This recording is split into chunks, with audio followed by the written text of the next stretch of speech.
Then demographics of your target audience, the dynamics of your target audience, dreams and desires of your target. Once you know the dreams and desires, it helps you with your market readiness and marketing readiness. So once you have your personal clarity, now you have your business clarity. Now you have the GPS system, which is the gain pain solution system. The gain is for dreams and desires. Okay, helps in conversions.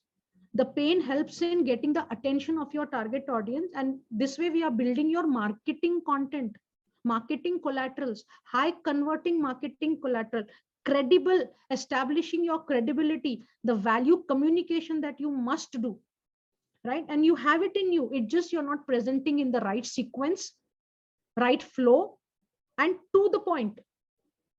Because the thoughts are scattered, there is no internal clarity, there is no personal clarity and positioning or communication. There is no business positioning, clarity, or communication, right? But once you align to all of this, you get the necessary personal positioning, you get the necessary business positioning, and then now you are ready to set up your digital systems and tools.